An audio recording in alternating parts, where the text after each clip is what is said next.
be a little bit of blood on the wall. And it kind of tells me a story of what happened in that room. And I spent so much time in there that, quite frankly, Justin, there was a hell of a fight in there. That's the way I would, I mean, that's what I'm thinking. Is that what would you agree with that? Well, we struggled for a little bit, but there wasn't that much of a fight. Did you end up having him worse with that knife?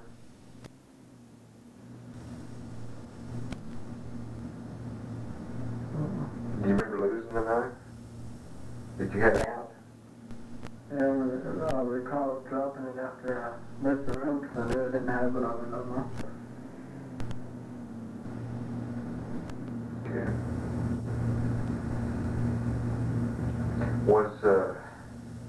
Was he moving around or making any kind of noise at all when you left? And you don't remember how you got your eye? No, I don't remember. I don't remember how that got Look at it. Kind of shake you. That's okay. You don't need to bend over. You've got a few little nicks and cuts on your face here too, don't you? A little nick on your ear. Let me see the other side. Boy, you were in a little bit of a fight there, weren't you? A little bit of a struggle. But you've thrown the ball bat away. Yeah. You're absolutely sure you threw it away. Yeah, put it in the dumpster. Which dumpster? That dumpster, and the dumpster left out that next day. Or that following Wednesday. I think it was Tuesday morning, I guess. When all this 3 happened? o'clock in the morning when he woke me up, so it'd be Tuesday morning. And then that Tuesday, I put it in the dumpster and it would have left out that Wednesday morning at like 9 o'clock. Was it dumpster right there at the motel? Yeah, it was right there at the... It was a motel dumpster? Yeah. Do you have any, do you mind signing a search waiver so we can go get that money?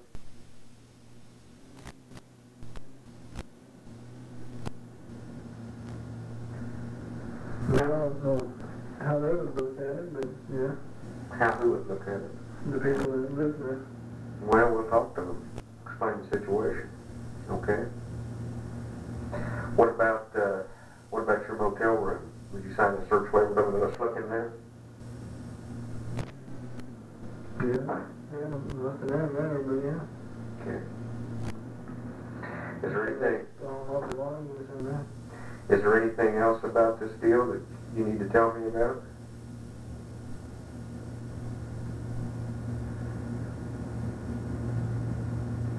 Have you been truthful with me about it? Yeah, pretty much. Pretty much? Well, all I can think of. Was Rick Hayes involved in this in any way? Is he the guy who drove the motorcycle? Mm-hmm. Yeah. The one you kept his dog? Yeah, there was nobody else involved. Nobody else involved? Yeah, he just stayed there. He stayed there for like 2 or 3 weeks in the motel. And then they checked out, him and his wife, and I guess like his 2 kids. And one day he showed back up to that motel and called Rich into giving him a room for free that night. And before he left, he kind of called me into watching his dog for, he told me he was going to be for like maybe 2 days because all he had was his motorcycle. He said he'd be back in a vehicle to get his dog. And it took me like a week to finally get him to come and get his dog. Because he called me and told me that this was the number that he was at. And that he'd be by in the day or so to get his dog. And I waited for like a week and then called him back and he came by like twice while I had his dog. And after he brought some dog food over and all that, I kind of figured he was just trying to pawn his dog off to me.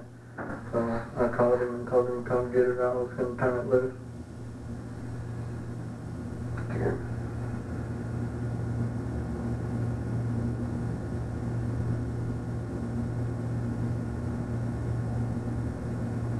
Okay, I'll be back just a minute, okay?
Yeah, there you go.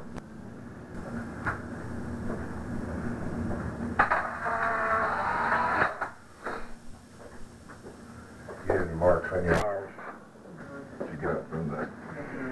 How about on your body? With your shirt? Right here. Tattoos when I had remarks. Then I was born with her. She's been there for years. I'm going to see your back here.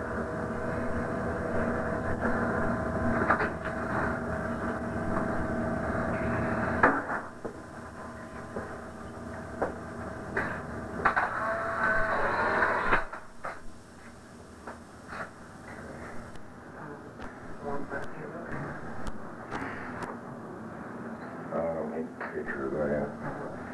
Only other two I got are two crosses like that. Okay. Small little ones. Okay. Tell me something I'm just curious about. How come you would hide your clothes up there in the laundry room and then throw the bat away with a belt? Why would you do that? Because I kind of took off the belt after I figured out that it broke. And I had the bat with it, and I went to the dumpster and threw that in the dumpster, and I just kind of chunked the belt I had in there. And then I went to my room and took off my clothes real quick, and jumped in the shower and rinsed off and everything. And then I put on some fresh clothes and I took them all in a canister, and I still have them in my room for some reason, I don't know. I was going to put them in the dumpster, but Rich said, no, it's burned them. When I knew the trash was leaving the next day. And when I found the car, I still have them. I didn't want them seeing me carrying them to the dumpster, so I wanted to shove them in the laundry room real quick. I see. Okay. What we'd like to do at this point is we have a piece of paper we call it a waiver, a search waiver. And we'd like you to sign the search waiver. What it is, we want to look inside not only room 117, your room there at the motel, but we'd also like to go to the apartment where the money is and look in there also. Now, well, I can give you the right to go directly in and get the money, but I can't give you the right to search them. that's okay. We'll speak with the other gentlemen. Are the other guys there at the apartment now? They should be.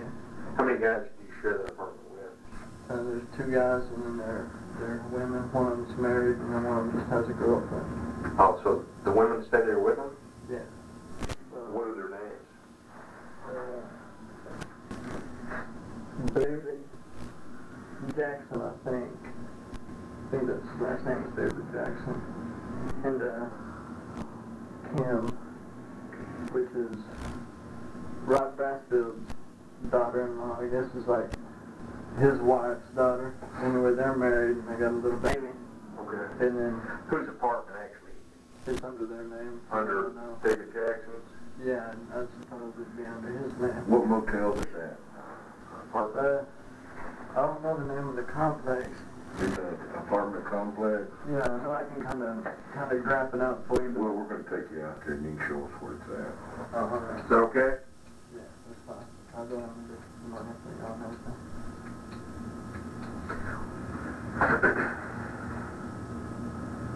Did you copy that? These copies that for me now. Oh, okay. I'll get it for you. Did you say, oh, you got a copy there?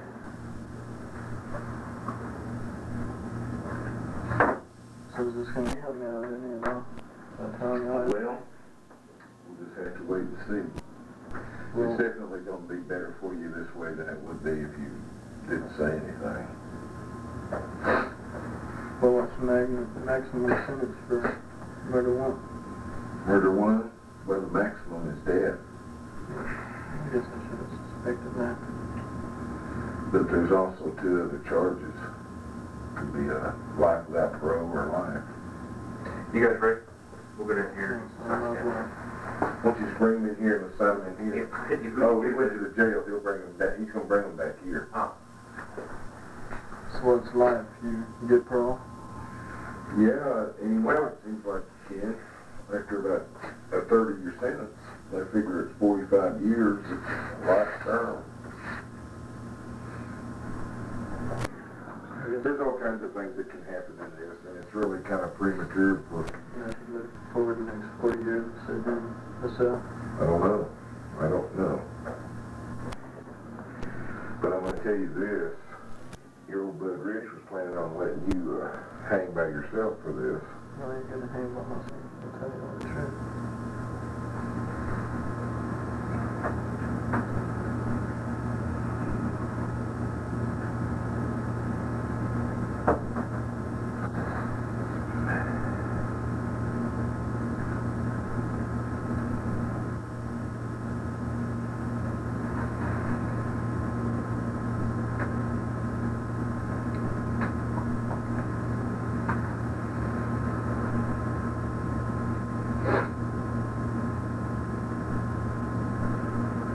So y'all are gonna search this whole apartment? No. We just want you to sign a waiver so that we can go in. You said you had just a couple of drawers in the apartment that are yours? Yeah. Or one, or whatever it is, I don't know. All we want is to go in there and look in your drawer and get that money out. That's all we want. We don't want to search the whole apartment. And, I mean, we ain't interested in what they're doing, or what they have, or anything like that. Okay, now, this is a consent to search waiver form, okay? Let me read it to you. Look at this here.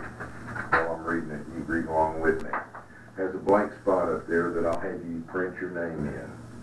And it says, after having been advised of my right not to have a search made of my premises hereinafter mentioned without a search warrant, and my right to refuse to consent to such a search hereby authorized Inspector Bemo and Inspector Cook, officers of the Oklahoma City Police Department, to conduct a complete search of my premises located, and we'll get the address of that apartment complex out there, in Oklahoma City, Oklahoma.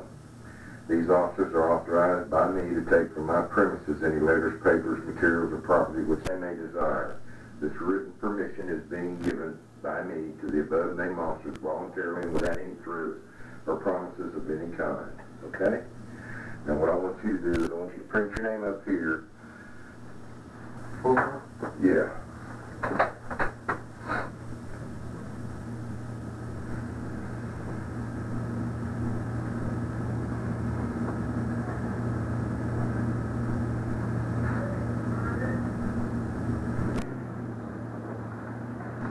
Okay, yeah, and I want you to sign your signature there.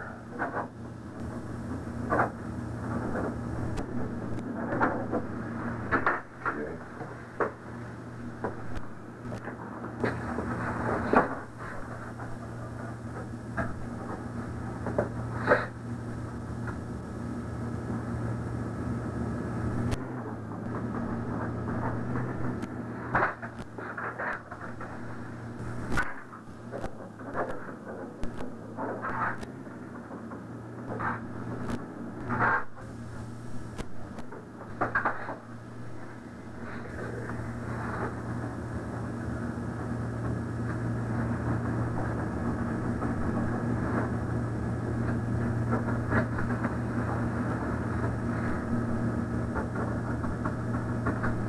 Have them sign it out there. Okay, we need one for 117. 117? Yes, sir. Okay, that's,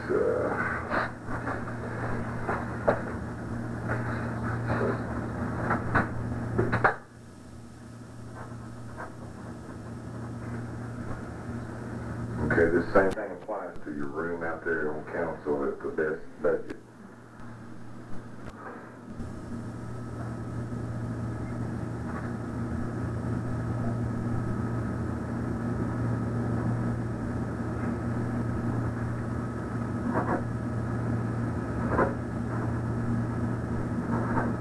Did you not see the news tonight or anything? Yeah, I was sitting there watching it while I was waiting for the officers to come pick me up. Oh, you knew they were coming? Yeah, they showed up at my boss's house. My boss said that he would go get me and bring me back to his trailer, and they did pick me up there. And I came along to keep him out of any trouble.